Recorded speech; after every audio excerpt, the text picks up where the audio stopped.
air travel and tourism post-COVID-19, challenges and ways forward. Before we begin, here are the few reminders for our webinar. Kindly mute your accounts when not speaking to avoid disruptive noise. Participants may post their questions in the comments or Q&A box. With respect to time, the moderator will collect and present these to the speakers accordingly. A gentle reminder that this webinar shall be conducted under Chatham House rule, in which participants are free to use the information received, but neither the identity nor the affiliation of speakers, nor that of any participant may be revealed. Participants are requested to virtually remain in this webinar until the end. The webinar will be recorded and edited by organizers. Conversely, participants are not allowed to do so. All other concerns may be relayed to the technical assistance of the webinar via private chat. Lastly, we request all our participants to observe proper decorum throughout the sessions. Now, before we get to the core of this webinar, please allow me to give a brief background to introduce our organization, FACS. Inspired by the Philippine Strategic Forum, FACS Asia is a non-profit organization registered in the Securities and Exchange Commission of the Philippines. FACS is an acronym for the different topics that our platform hosts. F, which stands for Future Trends, A for ASEAN Matters, C for Current Affairs, T for Technology, and S for Security. Our aim is to provide and host expert analysis on foreign and public policies to be utilized by various stakeholders and policymakers. Now, the start of our program, may I introduce to you the chairperson of FACS Asia Board, Mr. Jonathan Domingo, for his opening remarks. Pleasant morning, everyone. I'd like to start by thanking our expert panel for their time and the knowledge they will impart for today's webinar. I'd also like to welcome our audience, composed of government officials, members of the tourism and aviation industries, as well as those from the academe. Thank you for attending today's webinar.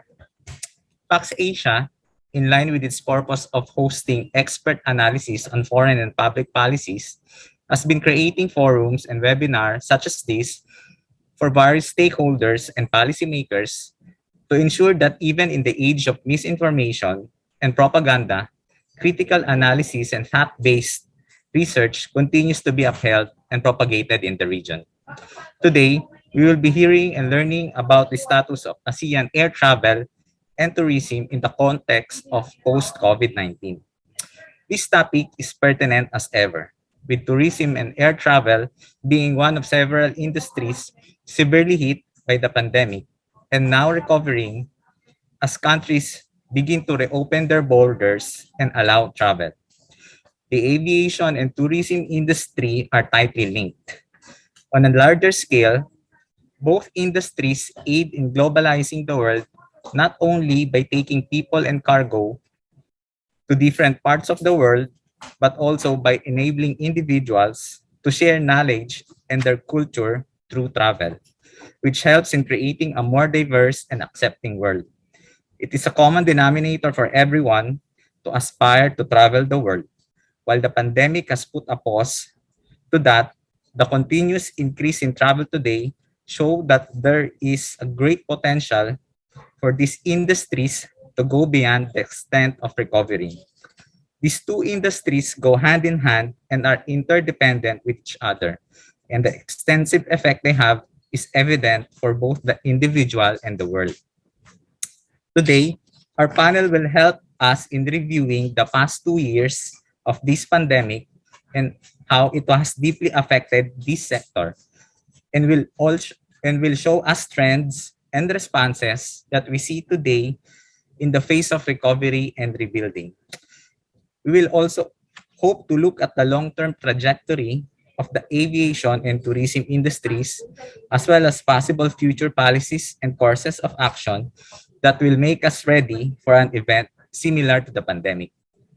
Hopefully, by the end of this webinar, we will all have an increased awareness of the value that the aviation and tourism industries have for the individual, the state, and the international community.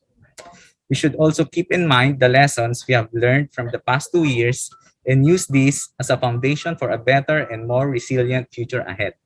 Thank you very much and enjoy the webinar.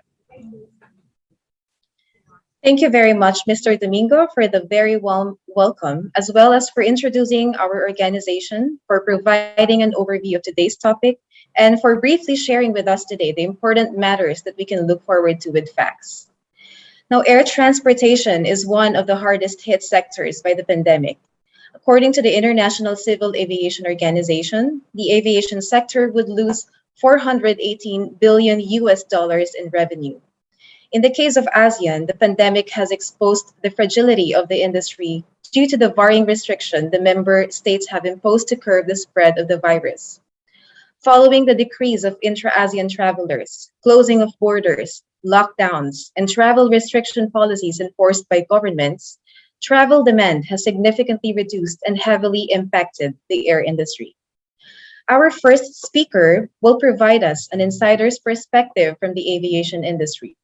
He is a licensed commercial pilot with Airbus A320 type rating. At present, he is the spokesperson and head of communications and public affairs of AirAsia Philippines. He previously served as first officer in another airline until July 2020. He also carries with him an extensive background in the broadcast industry. Everyone, let us welcome Mr. Steve Dailisan. Good morning. Thank you, Cynthia, for that generous introduction. Jonathan and friends from Fax Asia, fellow speakers, and of course, to everyone who took their time to join us this morning, good day. For this session, I wish to share with you how AirAsia revisited and reinvented in order to survive and thrive during the pandemic and fully embrace Web 3.0. So Web 3.0 is a third generation of internet services for websites and applications that will focus on using a machine-based understanding of data to provide a data-driven and semantic web. The ultimate goal of Web 3.0 is to create more intelligent, connected, and open websites. Now, I'd like to start this talk by a quote from a very good friend, a father-like figure to me in the transport industry, no less than former Secretary Art Tugade. And I quote, "If you do not put heart, soul, and conscience in what you're doing, you are nothing." So this is very important for all of us at aviation. It is, after all, the heart and the passion for transport and travel that push all of us to weather the past 2 years. And it is our dedication to the service of our guests and our employees that made us resilient to march forward to the post-pandemic era. We all know the steep climb that we needed to go through to surpass the pandemic. But as we poured our hearts into what we do and welcomed the creative dexterity needed, we were able to recalibrate and move forward with a new perspective into how we can bring aviation into the future. And this is what we will be talking about this morning. So my discussion today are as follows. So first, we'll tackle the traveling behavior for 2022, and then I'll share with you the opportunity clusters, the transformation that we have gone through, and the tools that we employed, and of course, the future trends. Now, let me share with you how travel looks like for Filipinos this year. So the new year may have started out bleak for Philippines with the new surge of COVID-19 cases. And to better understand the travel behavior of Filipinos in 2022, we at AirAsia have commissioned a survey with big data analytics firm Tangere. We surveyed around 1,600 respondents. And the survey has found out that 7 out of 10 Filipinos are still keen on pushing through with their planned travel or planned air travel in the next 9 months. And true enough, we saw the numbers that supported this. Just for the first quarter of this year, we have grown 306% of total passenger flown versus 2021. And not to mention that we are above 36% of our total website bookings just this first half of 2022 versus 2021. So that's a significant leap from the beginning of the pandemic. This is indicative of the Filipinos regaining confidence to travel to avenge the 2 years that they have spent restricted at home. I'm sure most of you, like me, would want to go out and fly to our favorite destinations. And at the restart of travel, we knew that to benefit from it is domestic of course, domestic traveling. True enough, despite the slowdown caused by the Omicron surge in January, domestic travel continues to rise. This is a welcome development, not just for us in AirAsia, but all businesses, especially the micro, small, medium enterprises who are heavily dependent on the commerce from tourism. And this graph shows you the very optimistic upward trend in growth of domestic travel. And we expect these bars to rise higher by the time we enter Q4 or the holiday season. And the survey results indicate that Filipinos are pretty much traveling in smaller groups in 2022. Of course, traveling with families at 69%, partners at 40%, and close friends at 24% over work, colleagues, solo trips, and group tours. This also reflects the yearning of some Filipinos to reconnect with their loved ones from whom they were isolated in the past couple of years. As we rebound from the pandemic economically, budget will also be a chief consideration by Filipinos when they travel. So Filipinos therefore keep an eye out for bang for buck offers that can help them in their trips, like, of course, complete tour packages, deals of flights plus hotel plus tours and activities at 66%, discounted flight plus hotel bundles at 61%, and discounted food plus activities bundles. And we saw the clamor for combo packages in our own data for Snap booking. So Snap is our product, our LOB, which offers hotel plus flights bundle.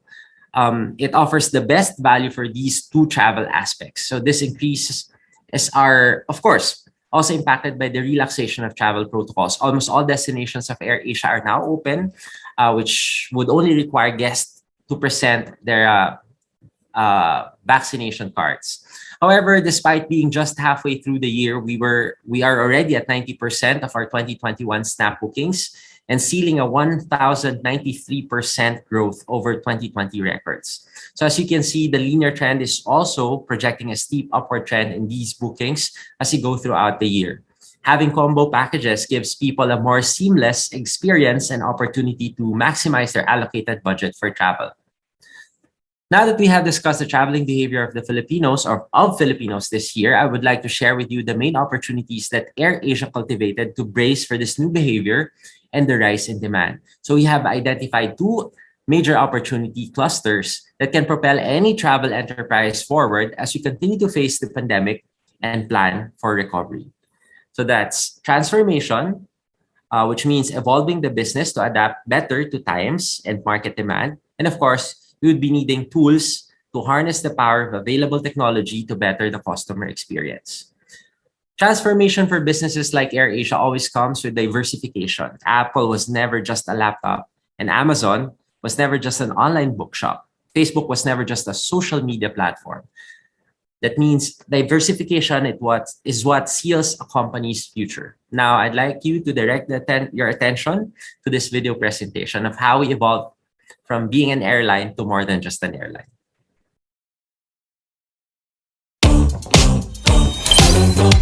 Holidays have always been a click away. But why stop there? Today, you can do so much more. You can go further.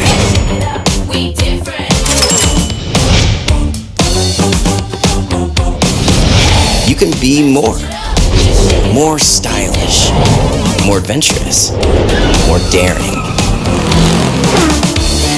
more crafty, more fancy.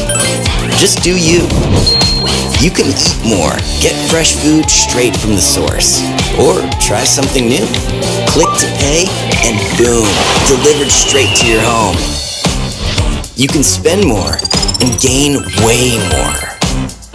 No matter who you are or where you are, there's so much more to experience with AirAsia.com, the Asean super app. Definitely, there's so much more to offer from the AirAsia super app. But what is the AirAsia super app story? So we at AirAsia firmly believe that diversified offerings in an integrated platform presents the future of brands. Our innovation initiatives are data-driven. We endeavor to understand customer needs and customer pain points. And we value, of course, customer feedback, and surveys. So in 2016, AirAsia already knew it was going to be a digital airline. And of course, 4 years later, it launched the AirAsia Super App at the height of the pandemic. Diversification is what led to the birth of this app. By the AirAsia Super App, we are democratizing three major facets and clustering them in an integrated ecosystem: travel, delivery, rides, or the logistics, and of course, fintech. So we are becoming a platform that brings more together for everyone, going beyond being an airline. We are the Asean Super App based on travel and lifestyle, driven by data for personalized recommendations and offerings. So who knew that what started as an airline can grow to something that offers all of these? So we're one of the, if not the only airline company to do so. So come the first half of 2022, we are already preparing to broaden the capabilities of our app to delivery, food, groceries, and of course, ride. We'll also be making extensive shopping perks in our app through AirAsia's very own travel mall. So what started as a goal in 2016 is now one of the top 3 online travel agencies in the region, a mere 5 years after. Our digital business grew to $1 billion under 2 years, making us achieve a digital unicorn status as reported by Credit Suisse. While the pandemic wreaked havoc on the aviation industry, we fast-tracked our non-airline verticals and transformed into one of the 3 ASEAN unicorns. We have indeed evolved to being something bigger than who we are or who we were before. And on April 6, we relaunched the AirAsia Super App here in the Philippines with more lines of businesses that are relevant to the Filipino market. My dear friends, of course, never be afraid of change. Always yearn for growth, for change, and the unknown. At AirAsia, we are always on our toes, ready to discover new tools and harness their power, all for the best interests of our guests and people. Tao meaning guest and people. Among the tools we continue to develop is contactless payments. Of course, we're still in the pandemic. As early as 2018, we were forging partnerships with the country's top mobile wallets, Maya and GCash. Back then, the confidence of people in e-wallets was very low. Only 5% of our total business came from e-wallets in 2019, and then the pandemic struck and more people preferred contactless options for safety. Come 2022, our e-wallet transactions multiplied by 5, even surpassing our business coming from over-the-counter payments. And we are confident that this number will continue to grow. If you are to tell this to anyone in 2018 that Filipinos will prefer mobile wallets over cash transactions, you will have raised many eyebrows. Now, given all these manifestations in diversification and transformation and the rising preferred tools, such as mobile wallets, we have determined 6 main trends in travel in the post-pandemic era. First is, of course, very important, contactless customer journey. Airline digitalization has one goal: frictionless travel. Removing roadblocks in the customer experience is pivotal in the way people will travel in the future. And one way to do this is the integration of multiple essential services in one platform. Of course, that's the AirAsia Super App. Customers will want to do as much tasks contactless, such as bookings, payments, check-in, etc. And they would look for integrated services in one platform where there's end-to-end experience. So there will be a rise in manpower demand. For AirAsia alone, we have mounted a successful mass hiring event last June, and we are set to mount another one this July. Our queue was almost 1,000, and a huge success as this is the first we have mounted in 2 years. And out of this, we were able to hire around 32 who will be joining our hibernated employees. So we're expecting to grow our cabin crew and pilots as we increase our fleet, as we return to our pre-pandemic fleet and achieve our pre-pandemic numbers by Q4. And as airlines increase LOBs, we're expecting for support teams to grow too, especially in areas of ancillary and cargo and engineering. So travel confidence is also at an all-time high since the pandemic started, as seen in growing number of people booking at least 3 months before their actual travel.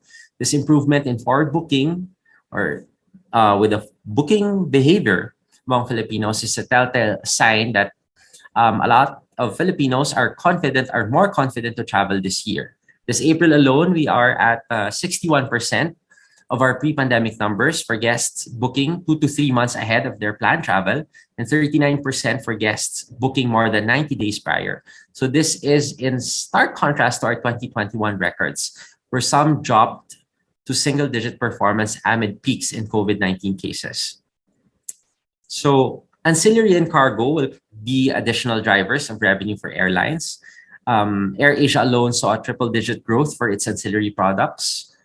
We saw a whopping 282% increase in sales for additional baggage allowance and a 335 increase in in-flight meal purchases from January to June compared to the same period last year. So there's actually a strong pickup also of our cargo contributing 10% to our total revenue, which also signifies the rise in demand for this business as the country's e-commerce and MSME sectors grow significantly in the post-pandemic era.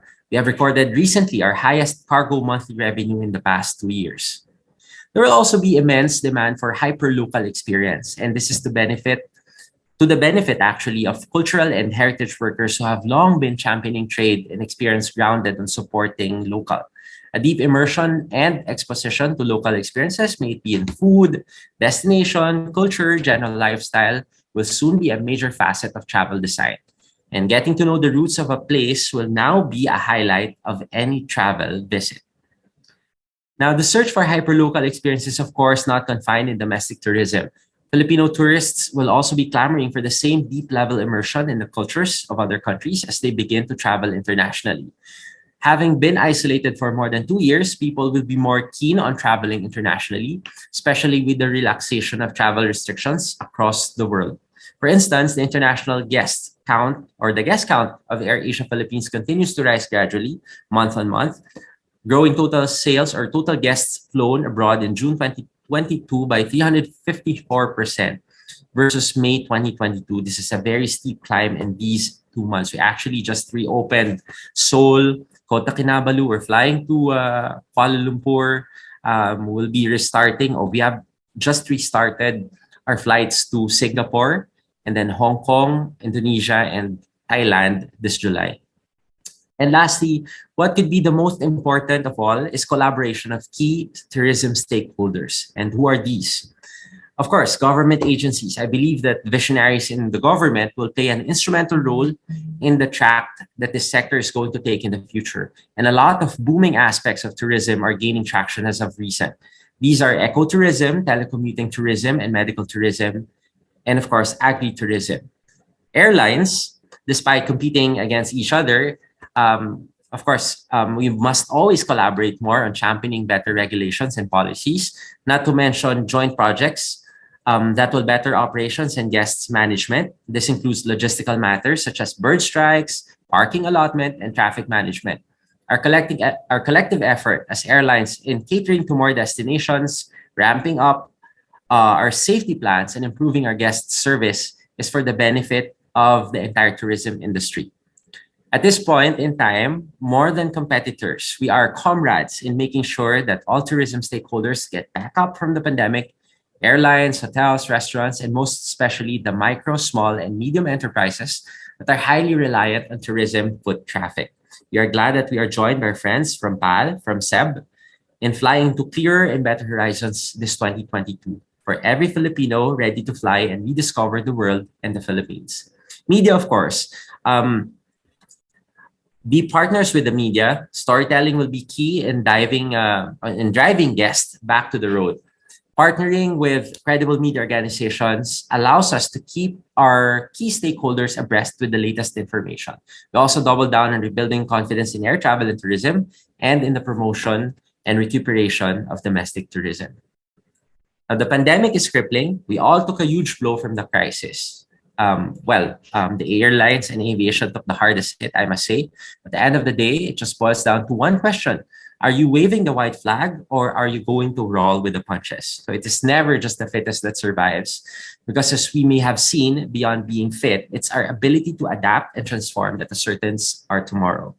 Long for growth, welcome change. Harness the power of your tools and always invest in people, in those that you love, in those that you work with, and most importantly, you. And lastly, as Secretary Art emphasizes the need for heart and soul for the things we do, let me highlight another crucial factor in moving forward to our goals: our values. No matter the storms we face or the wins we get or the transformation we undertake, our values will keep us focused on what really matters.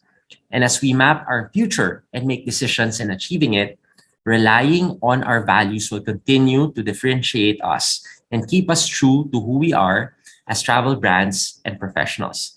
Let our North Star always be our values and our principles, and let us never lose sight of who we are.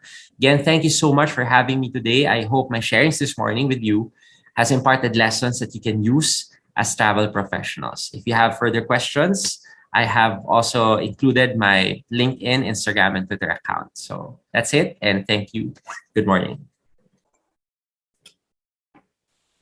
Okay, thank you very much, Mr. Dailisan, for sharing with us here a very rich and driven analysis and insights. So Steve highlighted the behavioral trends in travel, the opportunity clusters that we can look forward to by redesigning AirAsia's business model, transformation, appropriate technology employed to help ease customer experience, as well as the future trends that we may look forward to and consider in addressing the post-COVID-19 pandemic challenges. Our first speaker also shared with us AirAsia's ways or innovative solutions to improve and expand their services by exploring more business opportunities, such as discovering untapped markets and increasing their services. Furthermore, aside from the private sectors, Steve also highlighted the importance of adaptation, collaboration, and cooperation with the government sectors and regulating bodies of the air travel industry. Now, to provide us with their analysis on the ASEAN experience, our next speakers are two experts in the travel and tourism industries. Our first speaker is the director of Check-in Asia, a travel and consumer trends research and consulting company with bases in Shanghai, Hong Kong, and Kuala Lumpur.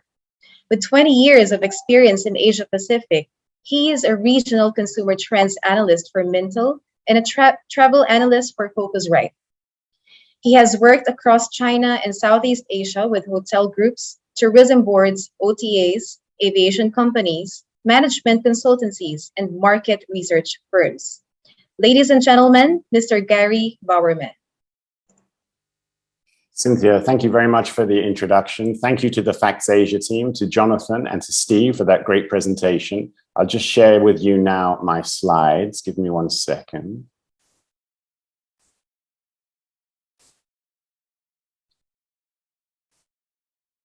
All right, hopefully you can all see that.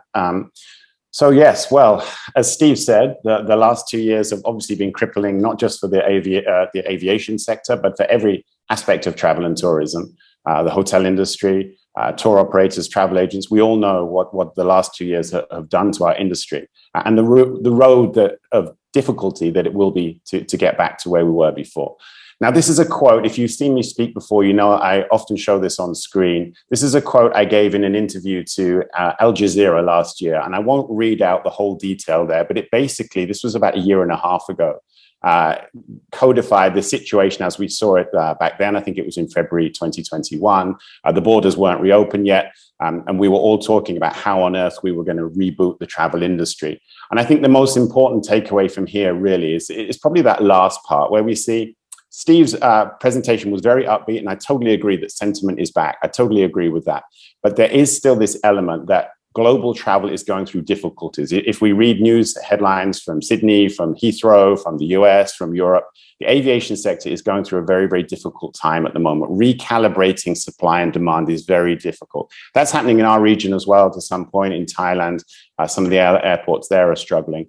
But this is just the entrance of this new era as we try to rebuild and reboot tourism. And I think we have to just bear that in mind as we go forward.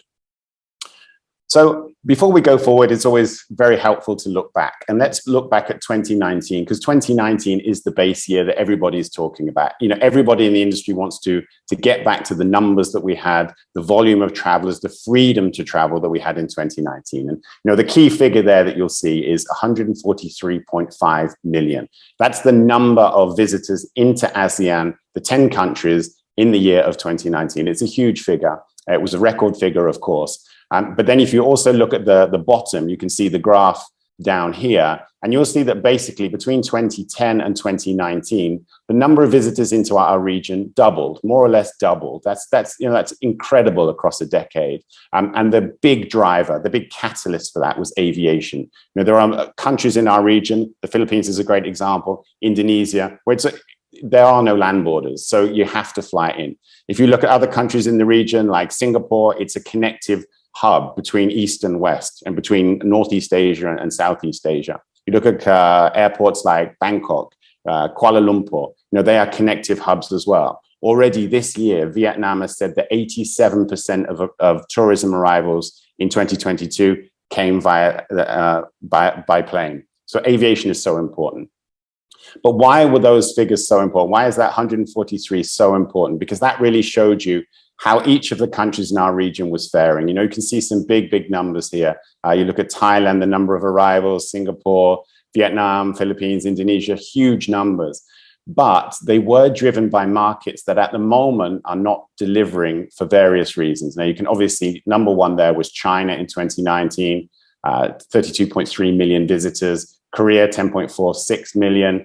Japan, not much further down there, 5.6. Also Taiwan, 3.2. Hong Kong, 1.76 million. So Northeast Asia and Southeast Asia, the aviation sectors were so interconnected back in 2019 before the pandemic. And those connections have been loosened because of border closures and the different ways that countries are moving their way out of COVID-19 restrictions. And you can see this. This was published this week by PATA, the Pacific Asia Travel Association. And you can see that, there are still significant restrictions to travel in countries like China, Indonesia, Japan, Nepal, I'm not sure why that's there, Hong Kong as well. Taiwan's not on there, South Korea. So, we're really not back as a full Asia-Pacific region yet. We are seeing progress. We are definitely seeing momentum in the positive sense, but there is still work to do. So the current situation here in Southeast Asia is that last week, so if we look at the week of the last week of June, there were around 6.87 million airline seats available in our region across the 10 countries, 6.87 million. Now, if you take the same week back in 2019, there were 10.1 million. The same week last year, 3.6 million. So there are two ways of looking at this. If you look back at 2019, you could say, well, we're minus 31.8% in terms of recovery this week compared to the same week in 2019. If you look at it the other way, look more positively, you could say that it's the growth here versus 2022 versus 2021 is significant. So that's, you can look at it both ways. One thing I would say is this figure here, minus 31.8%, that's the deficit on the number of airline seats available last week compared to 2019. And that currently is the highest figure in the world. It's the worst recovery rate of any region in the world. So there is a hell of a lot of catch up to be done. Currently, there are two countries in our region that are ranked in the top 20 global air markets. Those are Indonesia at 13 and Vietnam, which is 17th. You would expect once Indonesia gets more international capacity, that will move up, certainly into the higher echelons of the top 10. Vietnam will probably perch around the top 10 as well. But currently, there aren't any of our airlines ranked in the global top 20 carriers. And that really, again, highlights the fact that Southeast Asia is playing catch up on travel and tourism. Most of our countries opened up much later than the rest of the world, particularly Europe and North America. And although momentum is rebuilding, it takes time. It all can't happen overnight. We know that. And here's a good figure, which I think kind of explains to some degree what is happening right now. And if you look, there are a lot of numbers here, and you can disregard most of those. But I think if you look at the right-hand side column, so if we look at the flights 2 weeks ago, this is scheduled airline capacity 2 weeks ago, and you can see just how important at the moment domestic capacity is in most countries in our region. You look at these figures, 93% in Indonesia, 90% in Vietnam, 81% in the Philippines, 72% in Malaysia. As international capacity starts to build, those numbers will drop because then we need to have a much better calibration of international and domestic. And the airlines need that, pure and simple, because the international routes are more profitable.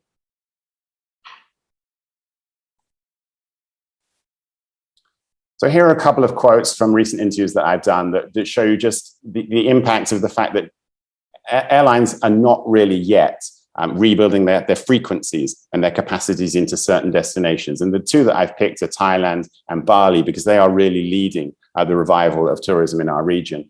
So if you can see the figure there from the quote there from the president of the Thai Hotels Association said, we need more direct flights. We need them from feeder markets. You know, that's very important. Long haul destinations need to get more airlift into those destinations, more frequency of flights to bring more numbers. The same in Bali, exactly the same. Currently, Bali is around about 50% of flight capacity compared to pre-pandemic. It's really, really impossible to really build and promote tourism when you're still halfway to where you were in terms of the number of flights coming in and out of the country.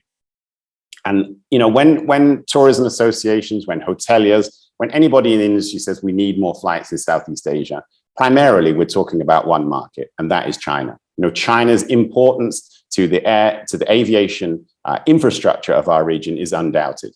As I showed you earlier, 32.3 million visitors from China into the ASEAN countries in 2019. That's a huge figure. You look at how much that compares to the other markets. You know, it's almost 3 times the second highest market, which is Singapore.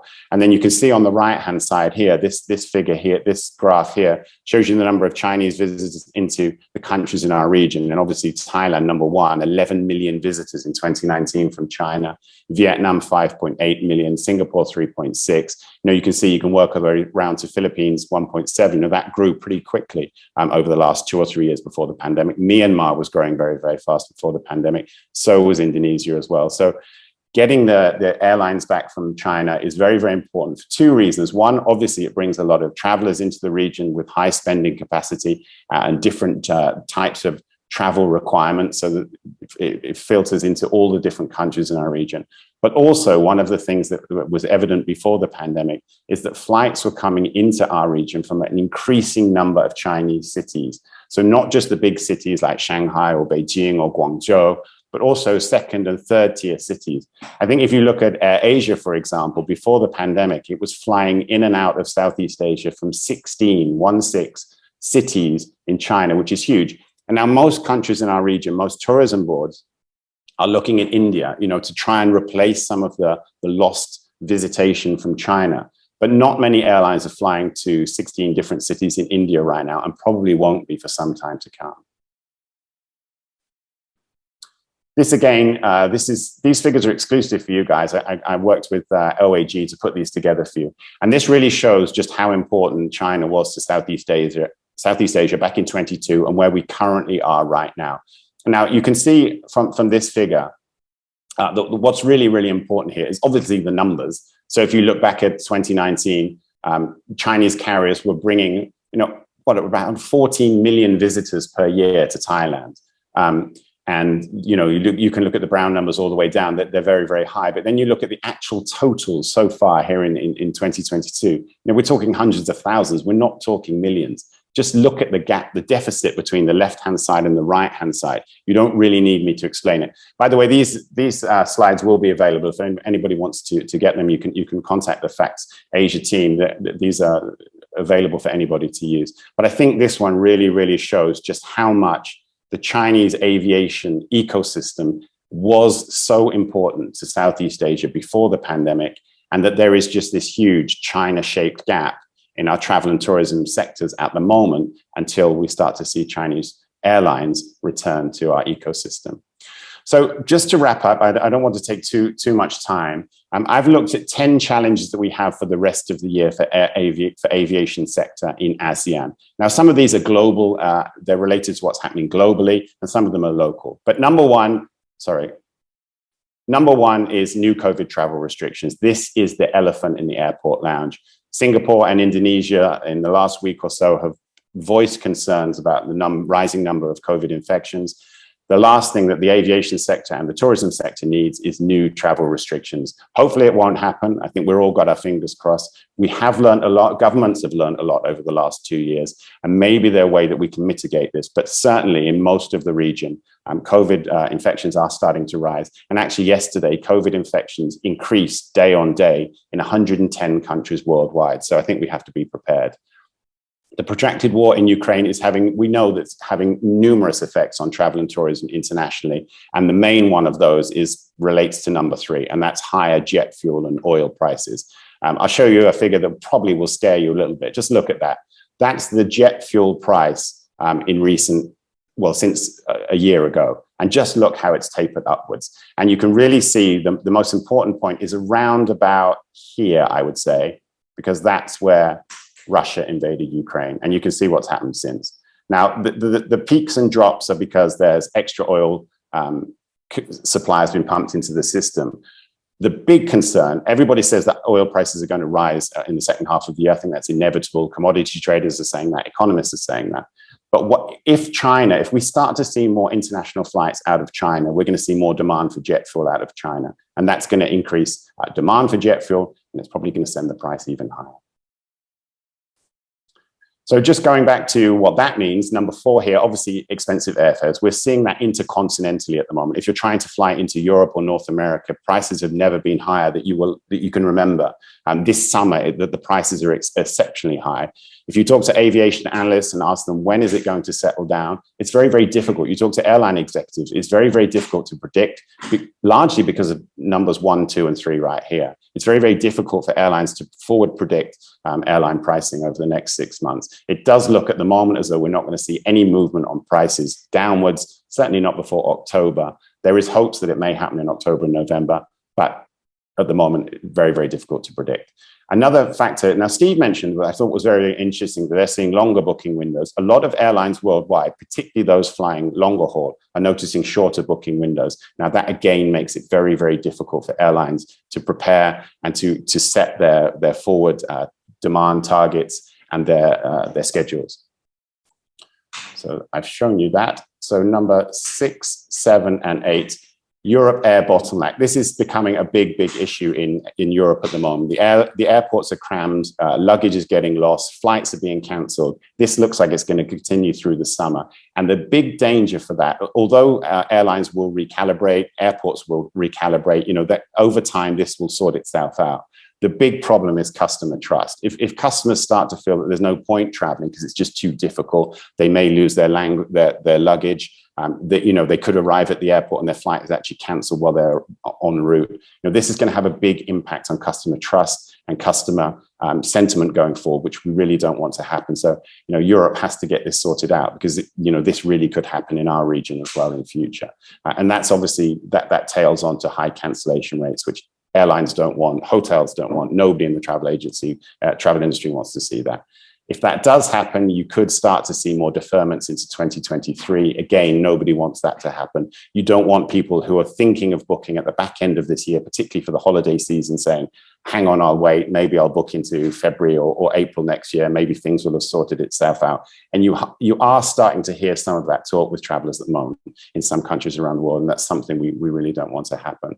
Number 9, of course, is the delayed return from China. I've explained why, in numerical terms, why China is so important to our region. At the moment, China has reduced its quarantine period from 14 days down to 7 this week. There's a lot of excitement that this might start to see some international travel in the second half of the year. We simply have to wait and see on that. I think there is optimism that it will happen, but at what scale and at what pace that recovery will come, almost impossible to say.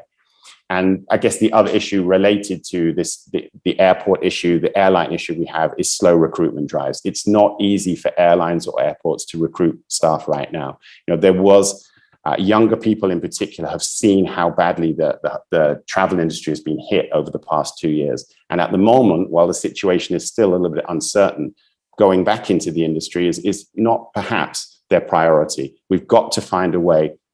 I think countries in our region particularly have got to launch national training and development programs, not just for the airlines, but for the hotel industries, for the tourism sector generally, just to show that this industry has a future and it will start to drive economic mobility once again, once things settle down. This is an interim period. It's going to be difficult. It's going to hurt for the next 6 months, but the future will be brighter. Travel is coming back. There's no question about this, but we have to navigate our way through what I think is going to be quite a difficult 6 months.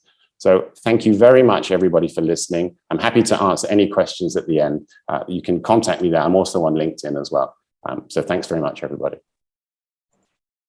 Thank you very much, Mr. Bowerman, for sharing with us the post-effects of COVID-19 crisis on the ASEAN aviation, as well as for presenting a more detailed reality behind these challenges, along with other current contributing factors, both locally and globally. Gary presented to us a comparative data in intra-ASEAN travels between 2019 and present, along with the COVID-19 pandemic travel restrictions imposed, which shows how we are losing the interconnectivity in the region and globally.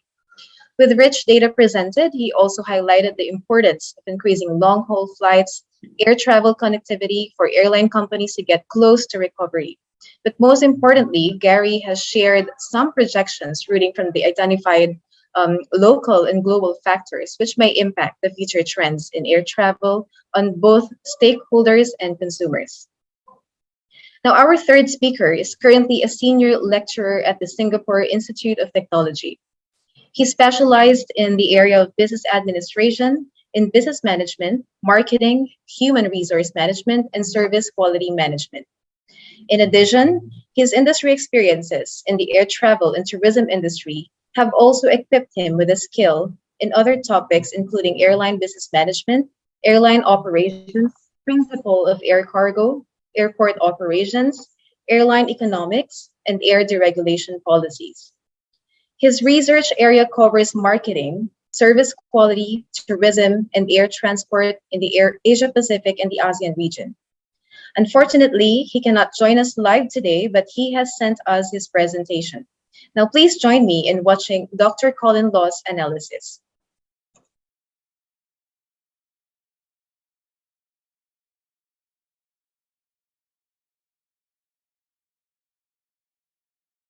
Good morning, everyone. Thank you for FactAsia inviting me to join this webinar.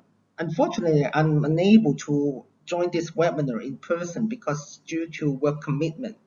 So, and FactAsia has asked me to do this recording about ASEAN air travel post-COVID-19 challenges and ways forward. A brief introduction about myself. My name is Colin Law. I'm a senior lecturer at the Singapore Institute of Technology, one of the faculty members for the air transport management program that we had here in Singapore. So my specialization is related to business administration, including business management, marketing, as well as I'm also specialized in air transport management, airline management, as well as airline operations. My research area are mainly related to marketing, service quality, tourism, the tourism industry itself, as well as air transport within Asia Pacific, as well as the ASEAN region. I do quite a number of researches on the connectivities between different countries within the ASEAN region, as well as I also do a number of researches on airline business model as well. Okay, let's talk about the COVID-19 pandemic and ASEAN. Okay, so before we go into that area, we have to just step a little bit back and then take a look at how air transport is playing an important role to accelerate the integration of ASEAN economies. Okay, ASEAN air transport has been playing a very important role to support the economy of ASEAN countries, of the 10 ASEAN countries. Okay, especially by creating all those connectivities as well as employment. Mainly, we talk about a lot of employment as well as tourism. A lot of ASEAN countries are relying on tourism as a source of income. And the increasing of air connectivity in the region has motivated trade, tourist movement as intra-ASEAN tourism, which has been playing a very important role to support the economy of all of the ASEAN countries, especially the intra-ASEAN tourism. Okay, so when ASEAN's population are traveling within the region themselves. Okay, so that's the intra-ASEAN tourism. Let's take a look at some statistics. This is the statistic from the World Travel and Tourism Council. We can see that majority of ASEAN countries are heavily reliant on tourism to support the country's economic growth. Okay, so this is the statistic from 2019. Okay, as we see that the portion of the contribution of travel and tourism to GDP is quite high in some countries. For example, in the Philippines, 22.5%. Okay, and which contributes 92.6 billion US dollars in the year 2019. This is the year before the pandemic. And also, secondly, we also see that Cambodia is 25.8, Thailand is 20.3, and the others were relatively a little bit lower, but it is still contributing a lot of foreign currencies as well as income to the countries. In year 2020, roughly around January to February, the slowdown of air transport connectivity has affected all ASEAN members. Okay? Countries start to close down the borders due to the spread of the COVID-19 disease, of the virus, spreading of the virus around the region. Basically, intra-regional travel market has been huge for ASEAN country, which contribute 40% in 2019, 40% of all trips made in Asia Pacific in 2019. However, because of this pandemic, okay, the number has dropped significantly. Okay, following the spread of COVID-19 throughout Southeast Asia, the number of intra-ASEAN travel has significantly decreased, and the situation has worsened after several countries decided to close the border. So once this border has been closed, and then basically the connectivity between the countries was set to a minimum, we see that tourists stopped traveling, as well as business travelers no longer travel for meetings, as well as joining conventions or events. What leftovers are the air cargo industry or the air cargo movements. The majority of the flights left over were for air freight. So what are the challenges that brought to the airline industry in the region? Okay, so there are four major challenges. Okay, there are lesser available airlines. Second is the labor shortage. Okay, during the pandemic, and now what we see is after the pandemic. Issue in the processing times, as well as the low international travel, which I will explain each of them in the following slides. The lesser available airlines. Okay, during the pandemic, we see that a lot of airlines in the region went into financial difficulties due to the lack of operation. So there is a very limited amount of income that they get. So some airlines went into bankruptcy, and other airlines, a few more airlines, were completely stopped their operations.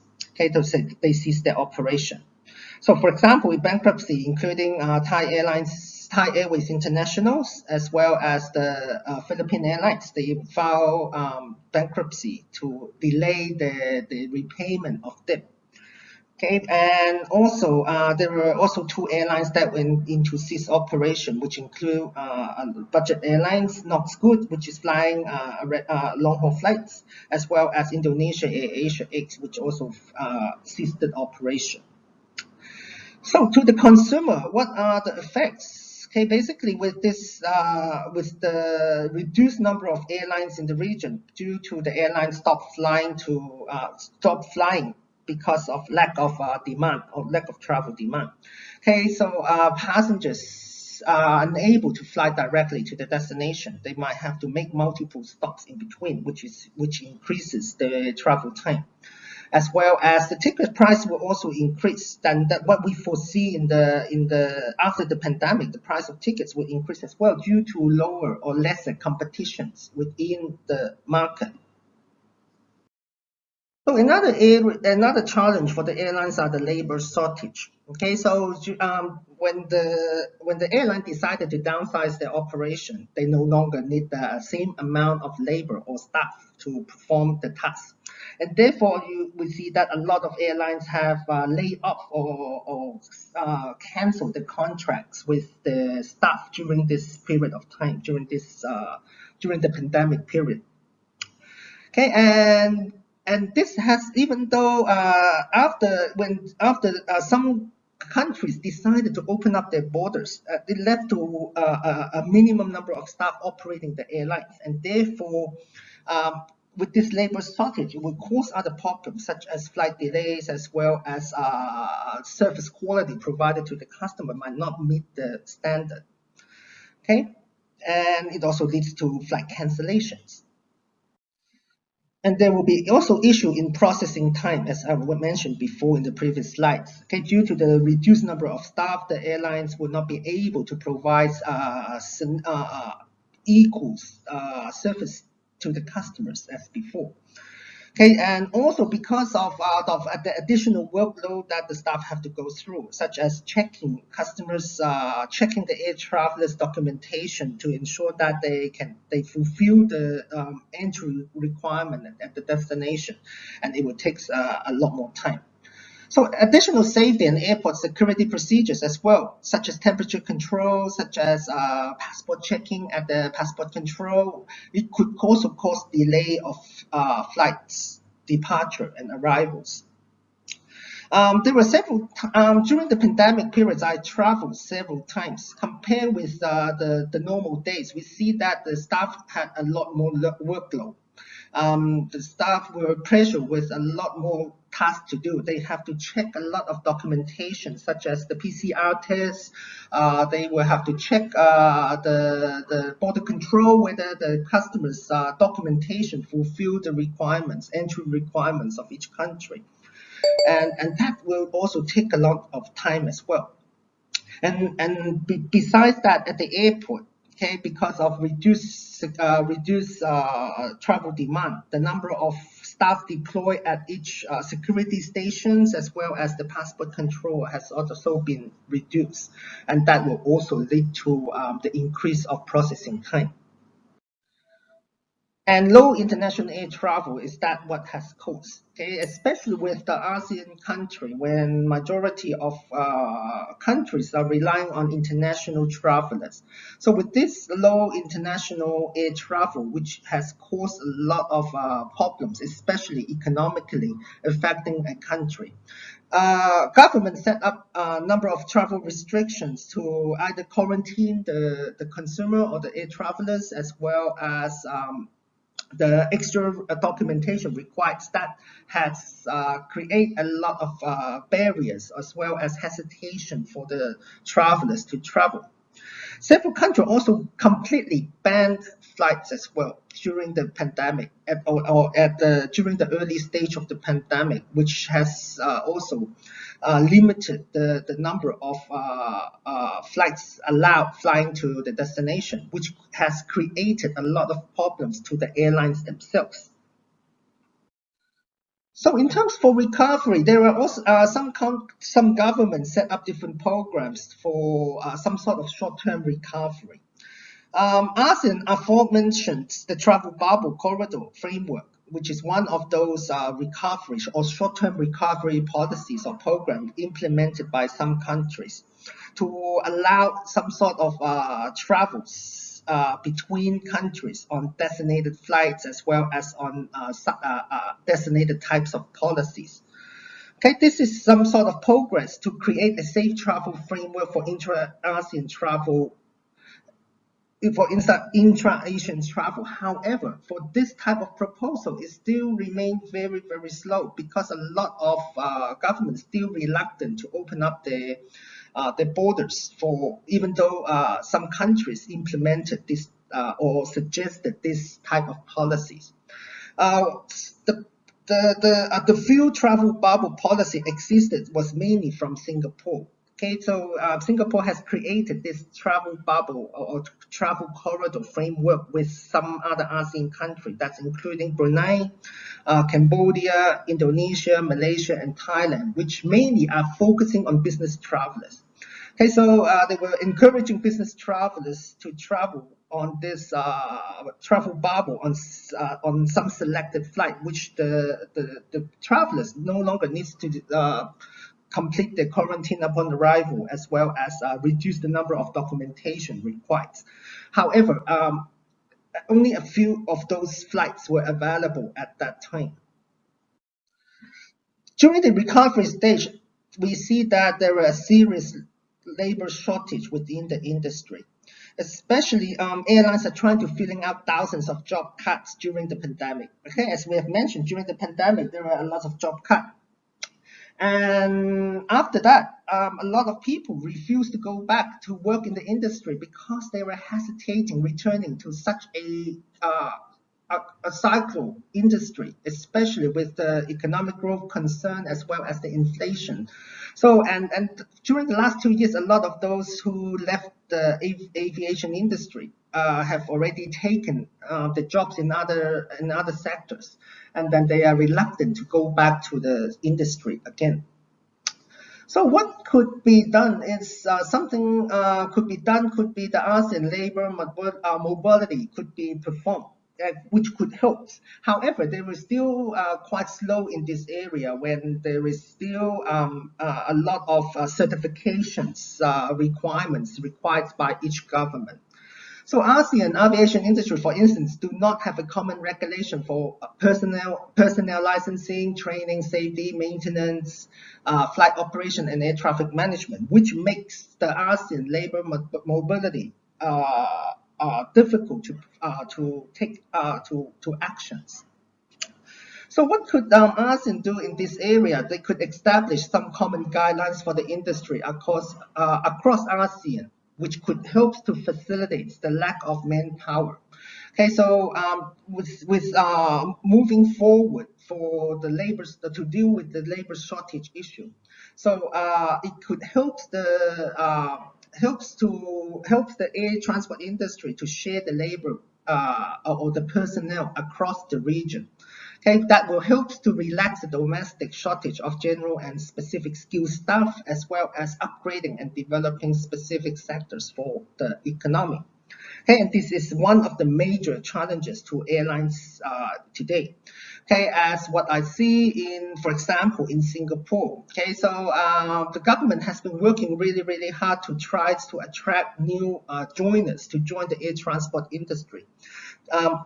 After the government decided to reopen the border of Singapore for international travel, okay, the number of travelers demand went up very quickly.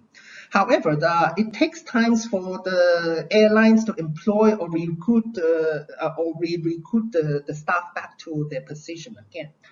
And even though they might have recruited some staff, but those staff might not be trained to those different positions. So additional time for training might require, and that would takes up a lot of time and efforts for the airlines company.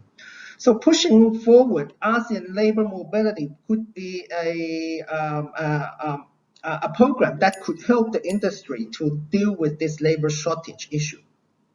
So the number of COVID cases in Asia Pacific is relatively low compared with the European, North America, and African continents. This might be due to our previous experience in the SARS or the MERS pandemic at that time, or the crisis. However, due to lack of coordination, the reopening borders is relatively slow compared with other Western countries. Okay, so from the chart that I have, or from the table that I have prepared here, we see that, okay, so Cambodia reopened their border much earlier compared with all other ASEAN countries, okay, which we see that there is a lack of coordination between the country in terms of setting up a common policy to deal with this issue. Okay, based on the previous study that I did comparing intra-regional passenger movement, air travelers movement between European Union, African Union, and ASEAN between January 2018, which is way before the pandemic, and until February 2021, which is during the pandemic. Okay, we see that there are significant differences between the three regions. Okay, so we see that even though there is a dramatic drop of passengers soon at around March 2020, when World Health Organization declared the pandemic, a dramatic drop of air travelers throughout the three regions. However, so we see that European Union and African Union were performing a bit better in terms of maintaining the connectivity within the region themselves. So we see that there is still some air travel demand within the region. However, for ASEAN region, until from April 2020 until all the way down to February 2021, basically there are very minimum travel demand due to the lack of coordination between the government. As a result, we can see that regional coordination is very important to support, and it's very important to coordinate government policies, so that which will bring a lot more benefits to the countries. So for a much more speedy recovery, what we expecting is a closer regional coordination that will play an important role to motivate or to rapid increase the speed of the recovery of the region. As what I mentioned previously, labor mobility, that is a sort of policy that we could speed up in order to allow or to recognize the qualification of air transportation staff between each country, so that we could move or to attract the labor from different countries to support the aviation industry locally. And also air liberalization. So more competitions will also helps to improve the market itself and the travel market as well. So providing more flights, allowing airlines to be in much more control of the routes, the price of tickets, allowing more competition will also improve the economy or improve the condition of the market. So joint cooperation between ASEAN members allow a rapid relaunch of intra-ASEAN region tourism, leading to a much more quicker regional economic recovery within the areas as well. The pandemic, overall, the pandemic itself is giving some sort of opportunity for ASEAN to rethink about the future. The type of decision-making process that they could do, so that to enhance the international cooperation.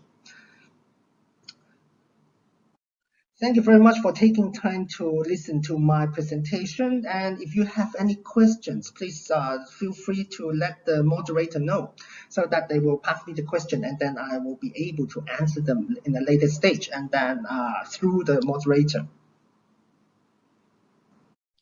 Okay, thank you very much. And we extend our gratitude to Dr. Law for that very insightful presentation. So questions to Dr. Law can be sent to the organizers via chat box. Otherwise, email and answers will be published at the FACTS website.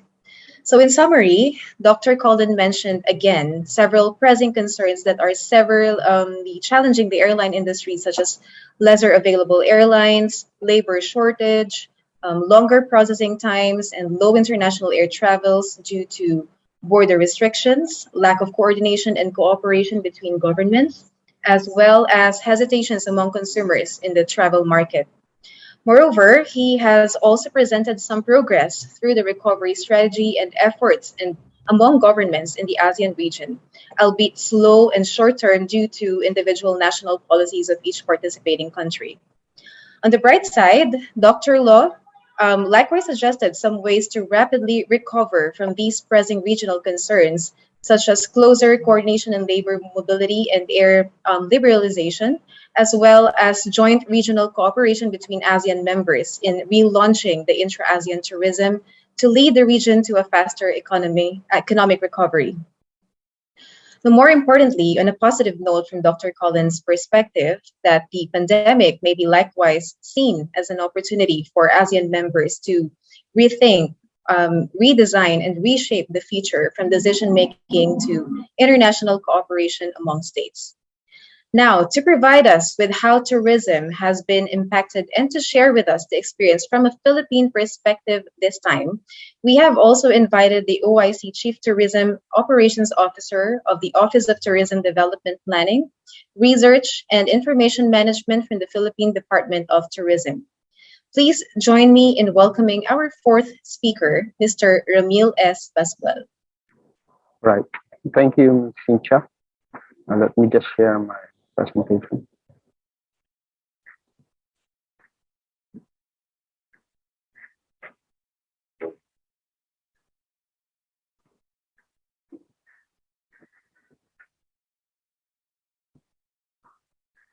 Right. I'm just going to share some slides on how the national government responded to the effects of the COVID-19 pandemic on the tourism sector in the Philippines. As we all know, the COVID-19 pandemic really affected the tourism sector so much that it really the numbers, the figures dive down. According to the Philippine Statistics Authority, from 2019, the share of tourism in the gross domestic product. In 2019, it was 16.5%. The growth rate for the past 5 years was 16.5%. That's a compounded average growth rate. But in 2020, it dropped to about 63.4%. So we were contributing about 2.5 trillion pesos in the GDP in 2019, but by 2020 we only contributed 917 billion in the GDP. By 2021, although the GDP of the Philippines recovered, but the contribution of tourism in the GDP barely went up. So it just went up by 9.2% during that time. So that's an equivalent share of 5.2% in the GDP. By the way, the PSA and the Department of Tourism is following the UN WTO framework on computing or compiling the tourism satellite accounts, right? Okay. Now, if you translate that to employment, tourism employment, as our previous speakers have emphasized, our tourism workers also suffered during those times. For the past 5 years before the pandemic, we have seen the rise of tourism workers to about 3.5%, but it went down by 18.2% in 2020. Now in 2021, we saw a rise of tourism professionals by about 300,000 alone. But I think this goes to show that what Dr. Lo have said, that some workers hesitate to join the tourism sector again. If you look at the percentage share of total of tourism professionals in the total employment of the Philippines, we only have about 11.1% share. Although the numbers went up, I mean the total employment went up, but the share on the total employment dropped down by 0.8. So we can surmise that most tourism sectors probably went to the other industries and are still hesitating to join the tourism sector. Now, if you look at the contribution of the tourism industry when it comes to the economy of the Philippines, if you look at the numbers, from the accommodation services, the food and beverage, transport services, the travel agencies, even shopping. These figures went down during the start of the pandemic. But in 2021, some of these tourism industries are recovering. Like for example, travel agencies on shopping and entertainment is enjoying a bit of growth, no? So 36% uh, increase from the previous years for travel agencies. Even the transport services is enjoying a positive difference from last year's last year's figures. No? So 9.5%. They registered a 9.5% increase from 2020 to 2021. Now, for since the job of the Department of Tourism, or the job of Department of Tourism is to really just guide the tourism sector on how to recover. In 2020 and in 2021, the Department of Tourism released the Tourism Response and Recovery Plan, which it's a response actually on what is happening with our tourism industries. So they had problem with starting because it's difficult to promote and host visitors because of the inconsistent LGU protocols. And then there's also this difficulty in reopening their business due to lack of clear roadmap. What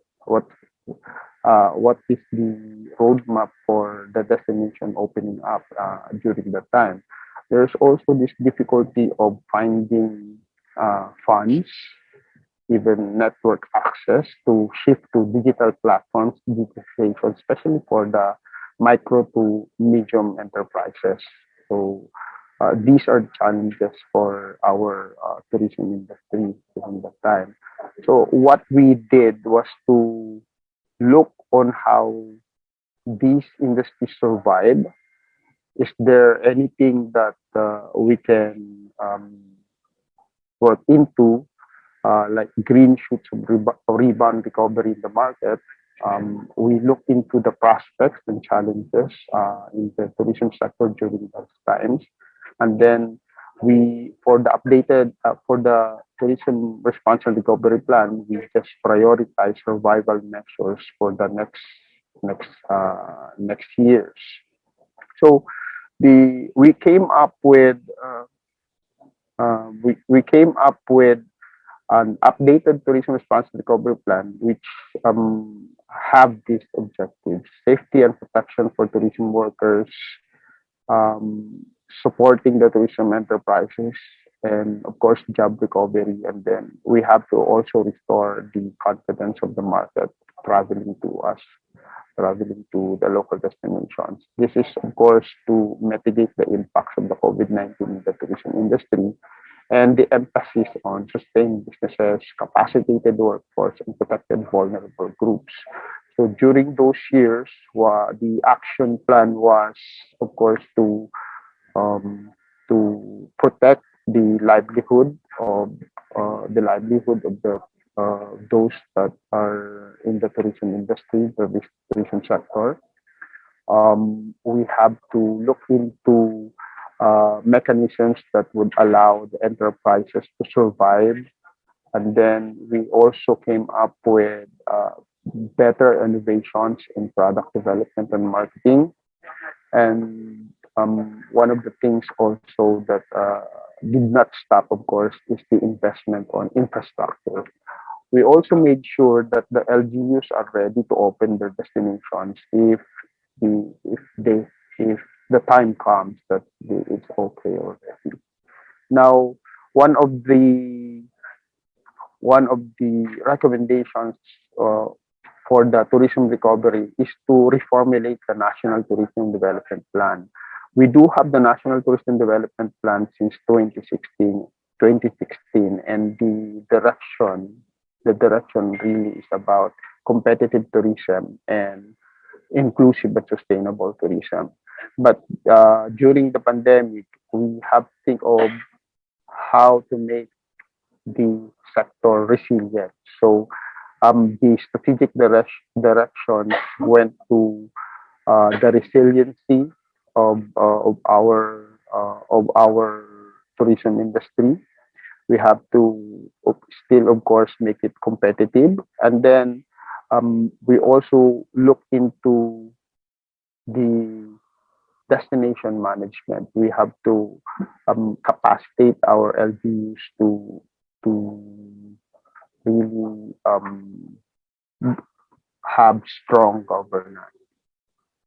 So for the National Tourism Development Plan, we align that with the tourism response and recovery plan.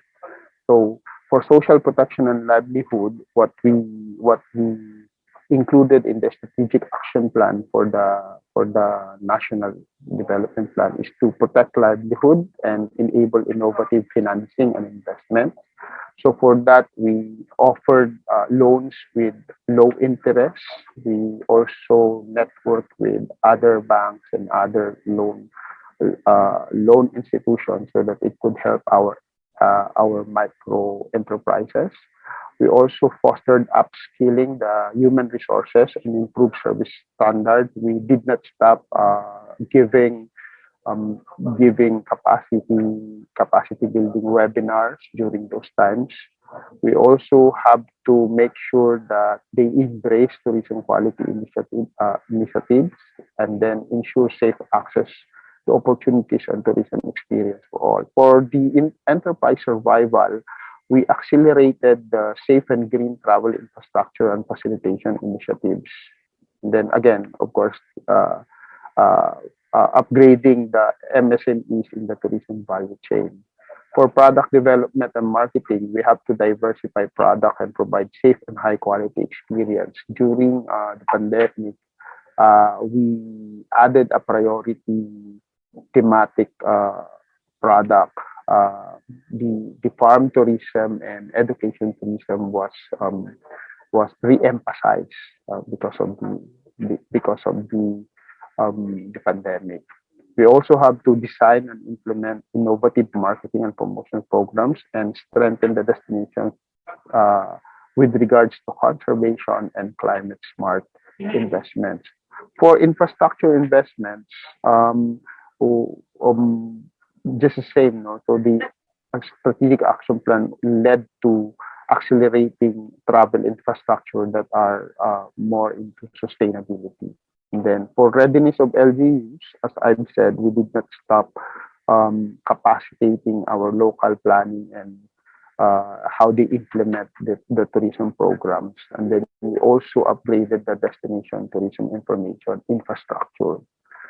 For this year, we are poised to formulate the new National Tourism Development Plan. We have actually succeeded in drafting the recommendations that we could that are included in the NTDP. Okay, so because the department seeks to build from the foundations of the past national tourism development plans, and of course to strengthen also the sector's strategic direction towards its recovery in the new normal. So what we emphasize in the vision of in the vision in the new strategic vision of the 2022-2028 is the core values of sustainability, resilience, and competitiveness. So in order to do that, what we wanted to put into our strategic action plans for the next 6 years is our plans that would really help us restart tourism. We also have to think about strategies that can enhance the experiences of our visitors. We also have to strengthen the governance that we have in the local destinations. So, of course, uh, with the local government units, and then we have to also empower the tourism sector by way of giving them capacity building for upskilling the needs so that they could respond to the needs of our visitors. All right. So We are hoping that for the next 6 years, we could enjoy more growth, more better or faster growth for our tourism sector. We re-emphasize the need to make visitors, especially the domestic visitors, gain confidence in traveling in our local destinations. We think that if the domestic visitors gain the confidence to travel in our local destinations, this would also lead to our international visitors gaining confidence again to come back to the Philippines. All right. So thank you so much for listening. Okay, thank you very much, Mr. Basuel, for sharing with us the recovery plan that we may all look forward to in the tourism industry. So Mr. Basuel showed us how the pandemic affected the Philippines economically with a significant drop in GDP in 2020 and 2021, as well as a drop in employment. He also presented the recovery patterns in tourism industries, which shows which among them are heavily affected as compared to the others. In terms of tourism response, he highlighted the difficulties in promoting tourism due to inconsistencies in LGU protocols, costly reopening of businesses, and lack of funds and network for digitalization, especially for MSMEs. Now, as per the recovery plan, Mr. Basuel highlighted the inclusion of safety and protection of tourism workers and visitors, support for enterprise recovery through loans, and the goal to increase market confidence to alleviate the impacts of the pandemic on the tourism industry by specifically creating resiliency and sustainability and improving overall experience with the help of the government. Now, last but not definitely the least, our fifth speaker is a convener of the Safe Travel Alliance, a coalition of stakeholders promoting safety in travel and transportation. She is a member of the board of advisor of the Dr. Andrew L. Tan Center for Tourism of Asian Institute of Management. Previously, she served as a member of the networking committee in transport and logistics of the Export Development Council. She has also been involved in research and advocacy in travel and tourism, as well as in air transport. Ladies and gentlemen, Dr. Maria Cherry Lynn S. Rodolfo. Good morning, Cynthia. Nice to see you again, at least virtually. Nice to And see you. good morning to all the speakers and also the participants in this webinar. I would like to actually maybe just add a few points to the presentations that were already given earlier, and I will dispense with figures related to impacts of COVID-19 on tourism, because they have also been presented by the speakers. So let me just maybe highlight one important thing about this very important relationship of between tourism and aviation. So in the ASEAN, the Philippines is actually one that has the highest share of air arrivals or by the tourism market. So about 98% of the international tourist arrivals enter the country and exit the country by air. That's the highest among all ASEAN member states. And I just would like to highlight that it's really the network that was also presented by Mr. Gary Bowerman earlier. It's a network with Northeast Asia, including, of course, China, that is very important for the Philippines. So we rely heavily on the extra-ASEAN market. Intra-ASEAN tourist arrivals actually is still less than 10% in 2019 before COVID-19 happened. That's about 6.8%. So our biggest market is actually the Northeast Asian market. That's about 58.62%. And among the markets in Northeast Asia, Korea accounts for about 24% of the total tourist arrivals, followed by China and then Japan. We also rely heavily on our network, or global network of overseas Filipinos, who have actually been supporting also the the gradual rebound of the international market. For example, in the US market accounts for about 12.89%, roughly 13% of the total international tourist arrivals to the Philippines. And in the past years, actually, we have witnessed significant developments in our air transport infrastructure.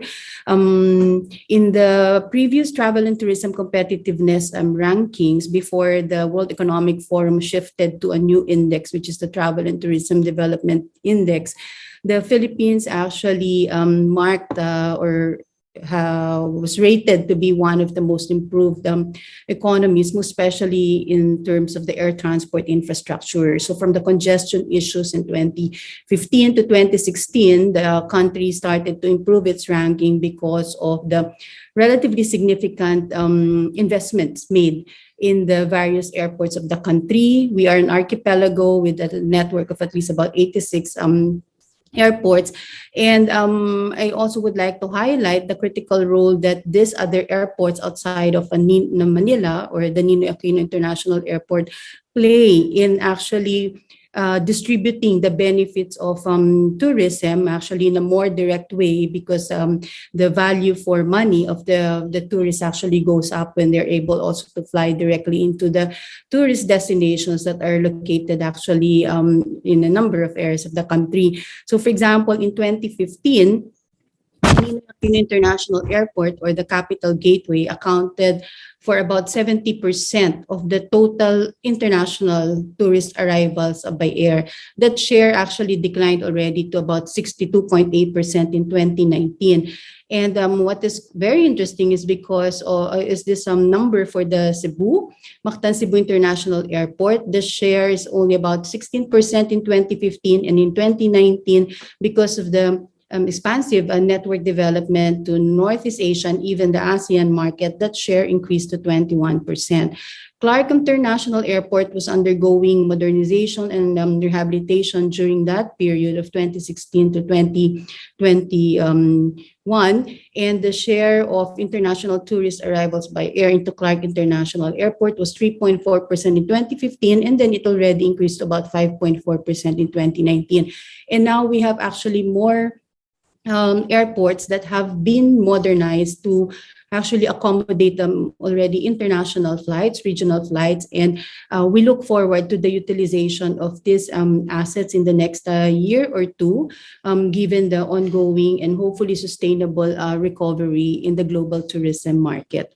So in terms of the impacts of COVID on travel behavior, I think I just would like to highlight four points that were also given emphasis in the surveys conducted by the World Travel and Tourism Council. So first is the importance of word of mouth recommendation. So as mentioned in the previous presentations, I think it was Mr. Bowerman who mentioned the importance of trust and confidence of the tourists or of the passengers on the airlines. And so this word of mouth will become very crucial as we hear more and more stories from our friends and relatives about their experiences during travel at this time that we are still considered to be in pandemic, and most especially post-COVID-19 pandemic.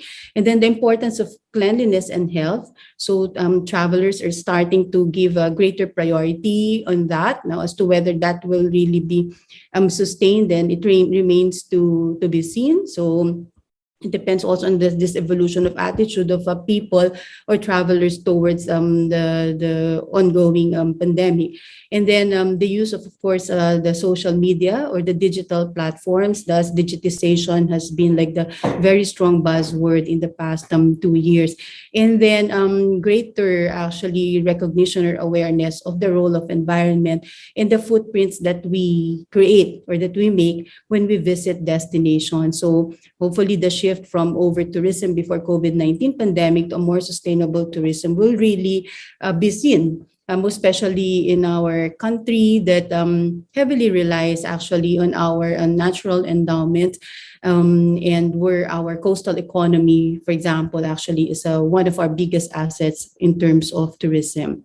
Now, one of the findings in the survey conducted by the DOT and the Guide to the Philippines and also the Dr. Andrew Tan Center for Tourism in 2020 is that there's this preference of tourists to actually travel even during this pandemic time for sanity's sake, and also stronger preference or willingness to do multi-destination travel. But we need to highlight, of course, one of the findings that and this is actually for destinations. Some of the participants here, I think, are either members of the academe or part of destination management organizations in their areas. They need to also personalize or curate the travel experience because preferences are evolving, and because travelers are also market segments that are still very careful about really going out and really moving around. So Mr. Basuel already discussed a lot about the assistance that was provided by the Philippine government and the cooperation between public and private sector during the pandemic.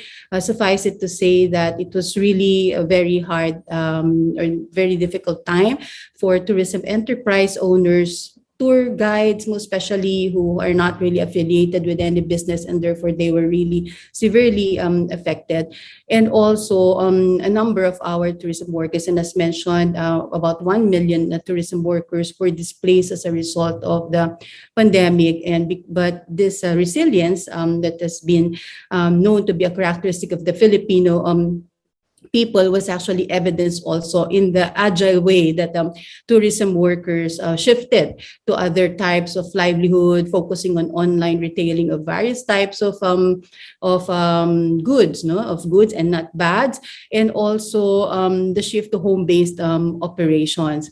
Now, so that applies actually to also to, let's say, utilizing funds or savings and borrowing from friends, families, and even relatives, just to be able to survive the pandemic.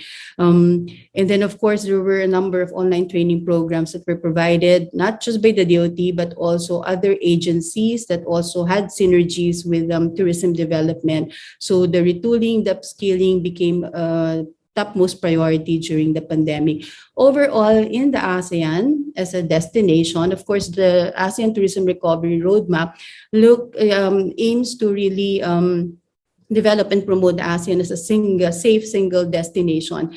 And the responses of the various ASEAN member states varied depending, of course, on the levels of development, on the availability of funds, and also on the source markets that they had before COVID-19 happened. So there was this shift or priority for domestic tourism.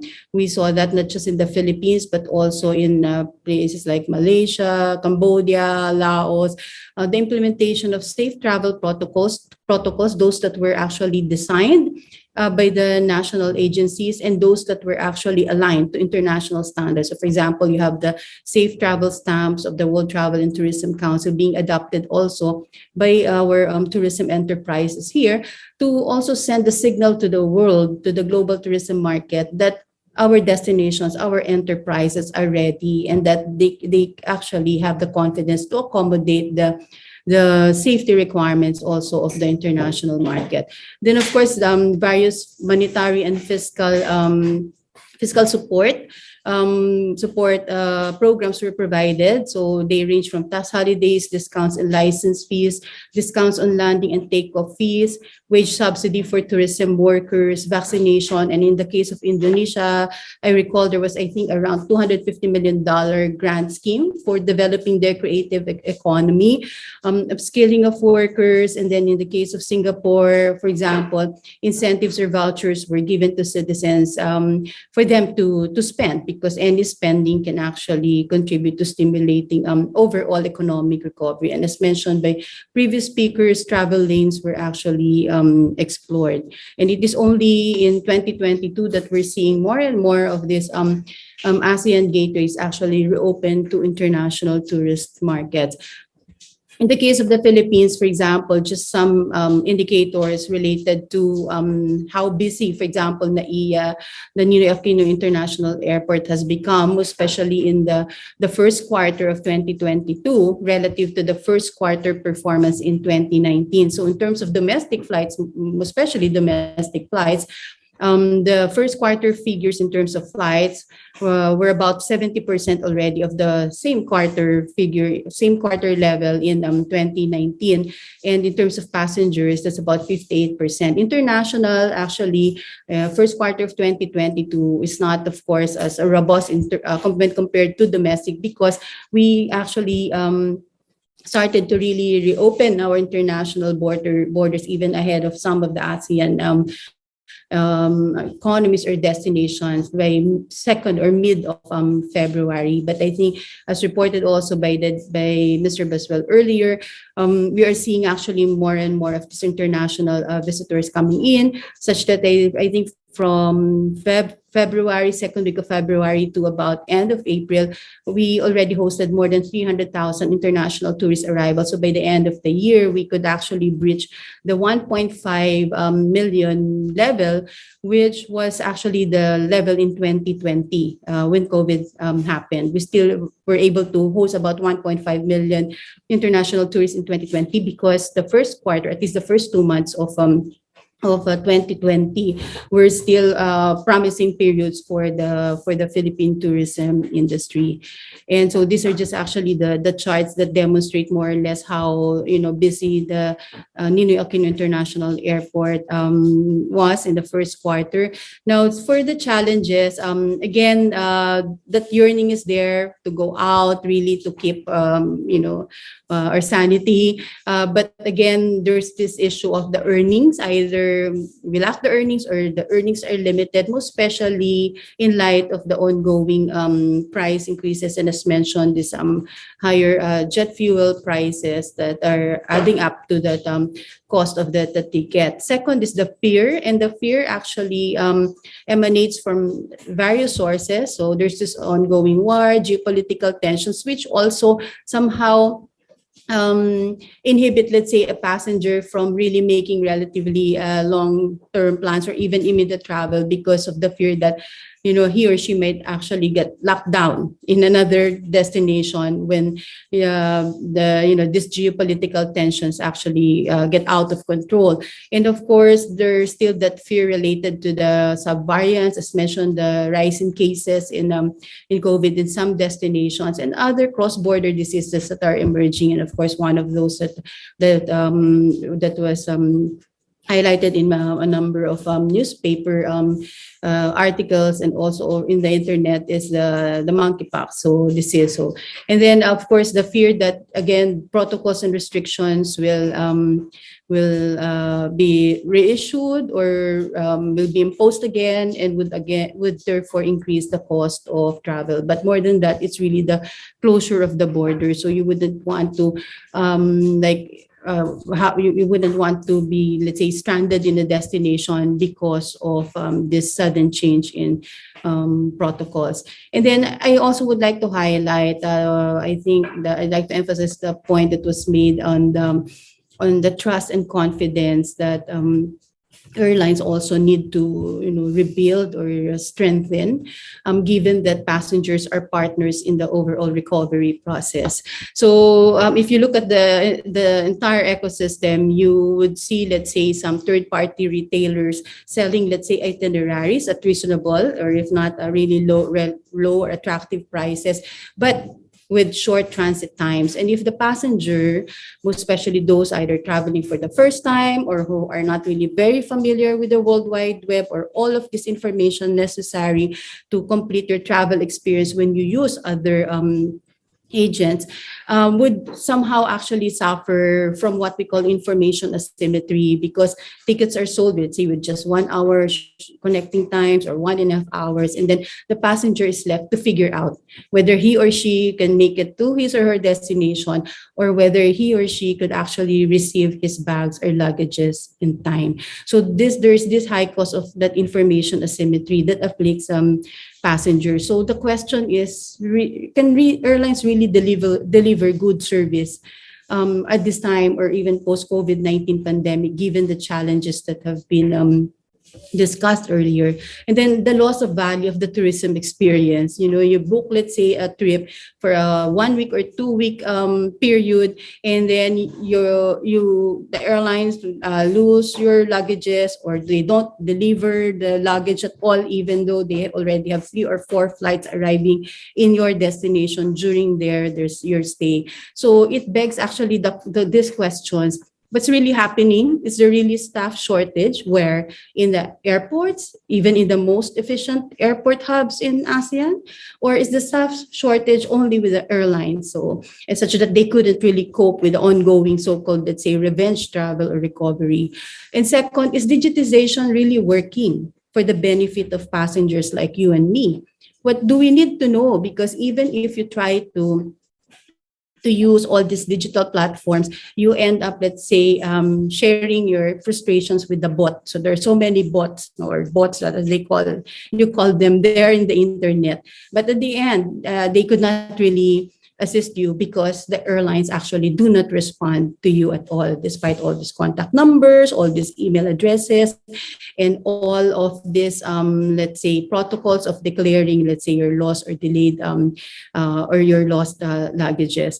And so who really cares for the passenger and the passenger experience as we try to recover from this COVID-19 pandemic? And how much more if let's say the mild scenario or the optimistic scenarios for recovery of, let's say, as early as 2023 or 2024 would really happen, most especially on the demand side.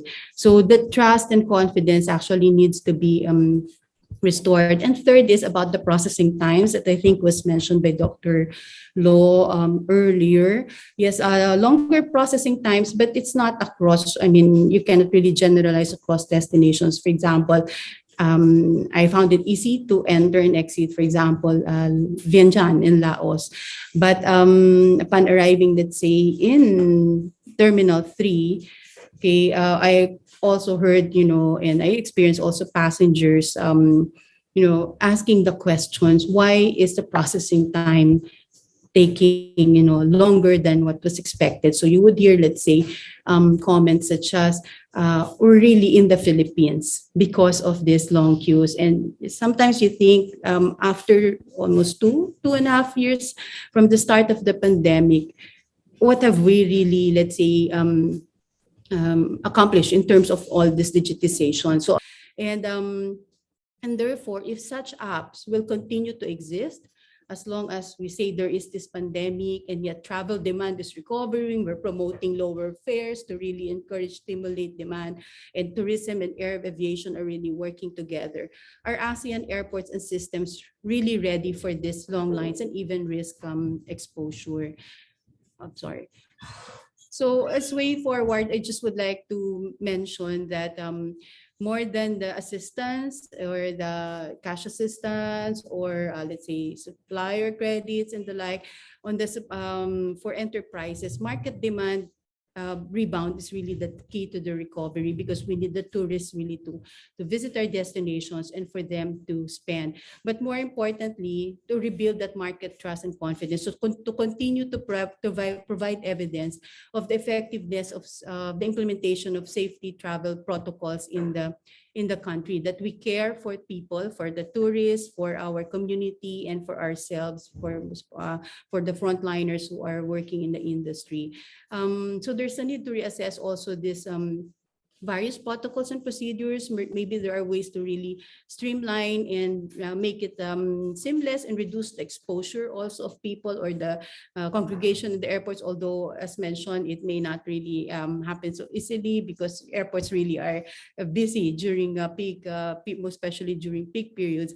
And another is to reassess and improve the service value chain for airlines. So I'm speaking as a passenger, also as a consumer.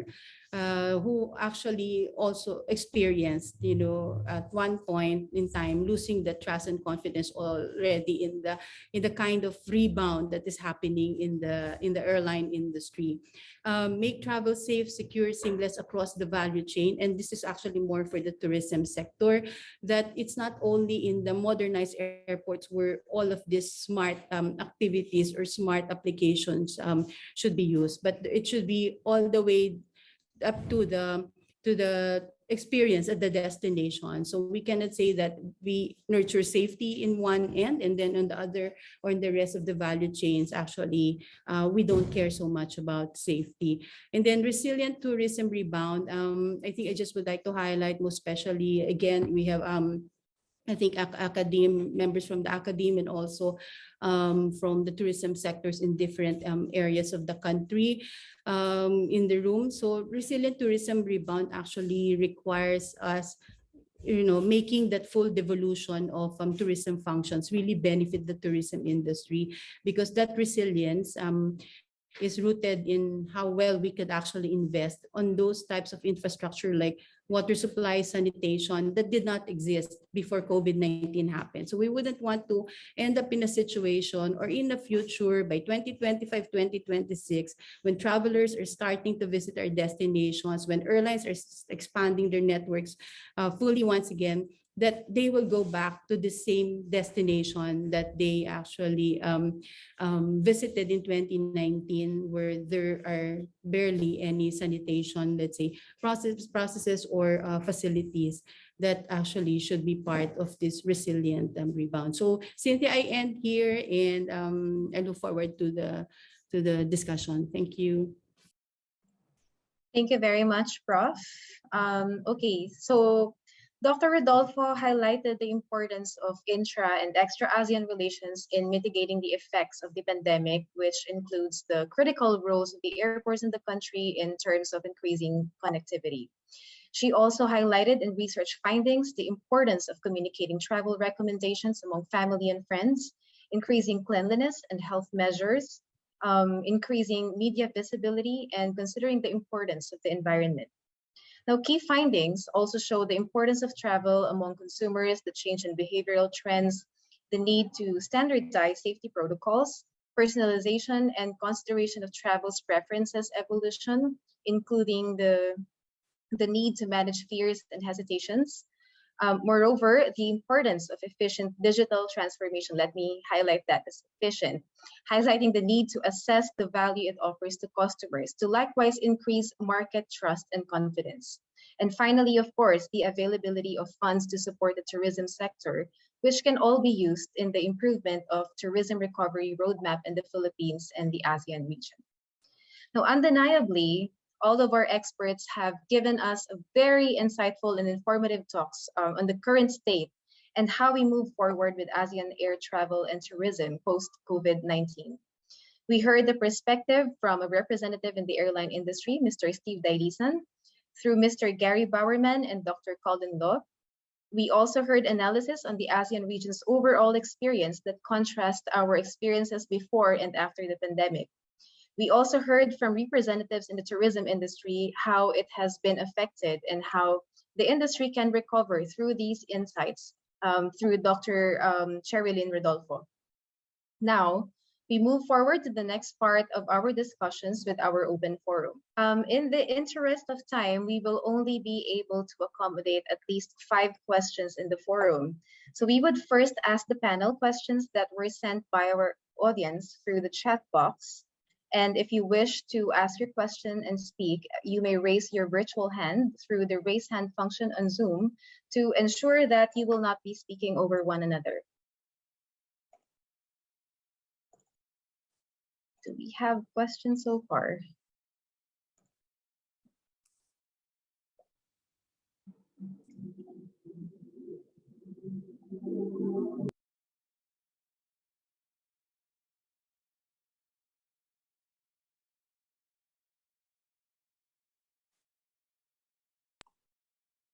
Okay, we have one participant who raised her hand, Mary Ann Arcega. Please go and mute yourself. Yes. Hi. I hope I'm coming off clearly. I'm currently outside. Can you hear me? We can hear you All clearly. right. Loud and Hi. clear. Hi. Good morning to everybody. It was a very insightful webinar so far. Just to introduce myself a bit, I work in the academe. I teach professional development to undergraduate students who are taking up leisure and tourism. So, of course, we want to equip our graduates with the skills needed for them to be employable, especially as fresh graduates. No, I noticed that some of my students are quite apprehensive of their job prospects, but it is good that I've been hearing from some speakers that the industry is beginning to rebound and there will be space for them eventually. But I guess my question really is, what are the skills that we need to equip them with to make sure that they will be employed, as soon as they graduate? Thank you. Thank you very much, Mary Ann. Anyone from the panel who would like to address that question? Yeah, I'll have a go. Go, Gary. I think what we need to appreciate going forward is that travel and tourism has changed. Consumers have changed, definitely. The industry is changing all the time.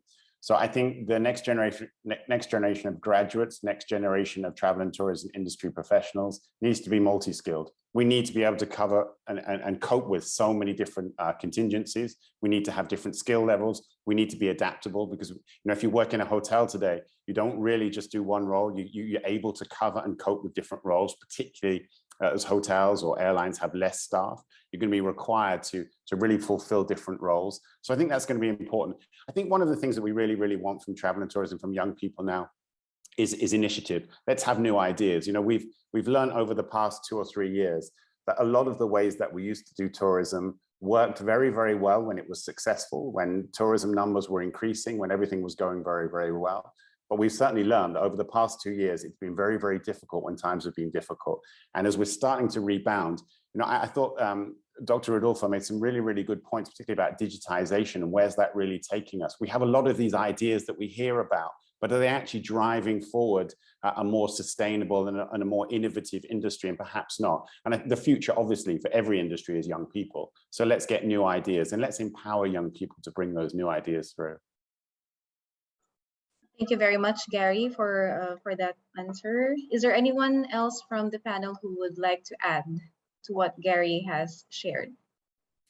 All right. Okay, Steve, you go ahead. Right. Okay. Well, we, as mentioned to you, Ms. Marianne, we've already started the rehiring process among our cabin crew, among our pilots. Probably towards the end of the year, we'll be able to rehire or get new hires for pilots. But in terms of the qualifications, I think we are more particular with the values. As Gary mentioned, people who are willing to change the game. I think that's more important now that the situation is evolving. We really need people who are willing to change the game and who are like-minded in adapting to changes. So that's very important. Thank you. Thank you very much, Steve. Prof? Yes, Cynthia, I just would like to highlight also what Mr. Bowerman mentioned. It's really about the adaptive capacity skills of workers, meaning the ability to learn, the ability to decide, the ability to act on issues, problems, and even future crises. So it's actually like integrating this concept or this principle of due diligence in the skills training, the ability to know your impact even as a worker on your environment and the impact of your environment to you, so such that you begin to not only look at organizational mechanisms for coordination, but also reach out to your community for inclusive partnerships. Because when another crisis happens, we will always rely on this kind of a partnership or ecosystem. Thank you very much, Prof, for highlighting the importance of considering the environment. I think there is actually an increasing demand for that now in the market. Okay, Marianne, I hope that satisfies your question. Very much, very much. Thank you to the panelists. Thank you very much. Now we have a question from the chat box from Ed Paulo. Hello and good morning. This is Ed Salping from the Manila Times. Can there be any way to alleviate travel prices for customers who want to travel? Anyone from the panel who would like to address that first? Allow me to address that question, Cynthia. As Sure. with AirAsia, we continue to offer, well, as a low-cost carrier, you would expect us to offer best value for money deals, not just in flights, but because we have almost 200 hotel partners. So now it's, as mentioned to you earlier, it's not just flights, it's flights plus hotels plus activities to make travel seamless. And now that we are experiencing very volatile pricing in terms of fuel, although there's fear, that airfare prices might go high, but what we in AirAsia continuously do is we offer promo fares. We continue to offer affordable deals to our guests, making sure that travel remains affordable for everyone. So that's something that you can be assured of from AirAsia. All right, that's good news for all the consumers here. Thank you, Steve, for sharing that. Anyone else? Gary, would you like to add? Sure, I'll take a go at that. I think Steve's point is very, very interesting. You know, the airlines, and if you look at some of the hotel groups in our region, they are still offering pretty good deals at the moment because the inventories and capacity and occupancies are still a bit lower. You know, that may change towards the end of the year as we build towards, hopefully, more of a revival in travel. But I think as travelers now, what we've become very, very aware of over the past few months is not just it's about our flight price and it's our hotel or resort booking, it's the cost of daily living. You know, in most of our countries, inflation is rising pretty high. I live in Malaysia and I go to the supermarket every day, you can see that prices are rising. So I think travelers are taking into account the fact that when they actually go to a destination, they're also, another big concern for a lot of countries in our region is the weakening of our currencies, because that really actually has an impact on the value of your spending overseas. So this is something that we have to watch as well. The cost of pricing in travel has gone beyond the airline fare and the hotel rate at the moment, simply because we're all aware that the cost of living is increasing at the moment. All right. Thank you very much, Gary, for adding that. Anyone else from the panel who would like to add? Mr. Ramil? Yeah, I think one of the positive things that happened because of the pandemic is the digitization of the tours that are available in the Philippines now, because the service providers, the product providers have to touch base with their market. Their platform became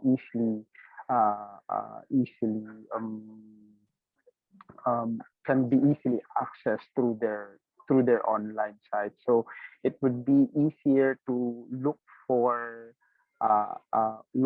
tours or travel packages that fits your budget right now. So I guess we cannot stop, of course, the transportation industry to raise their prices because of the fuel, but at least we can find for alternative attractions, alternative destinations through online. Thank you very much, Mr. Ramil. Anyone else? Prof. Tinkle?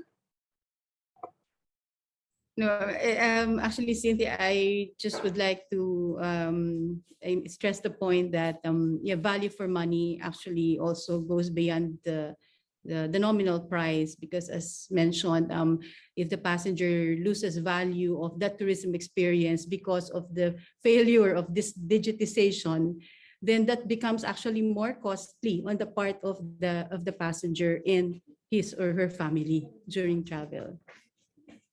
All right. Thank you very much, Prof. Okay, I haven't seen any additional question in the chat box. We still have room for 2 to 3 questions, I think. Anyone else, please feel free to raise your virtual hand if ever.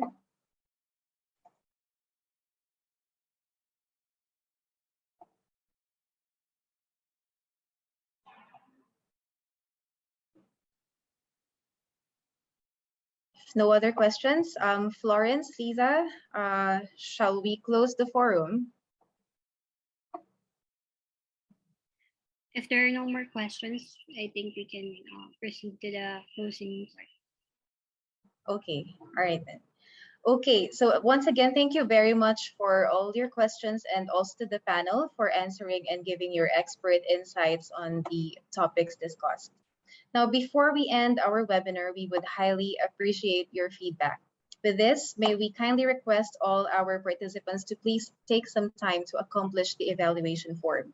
The link can be found in the chat box. And if you have further questions or inquiries, you may reach us at info@faxasia.org. Moreover, please don't forget to visit our website, faxasia.org, and social media on Facebook, LinkedIn, and Twitter for information on our activities as well as our future events.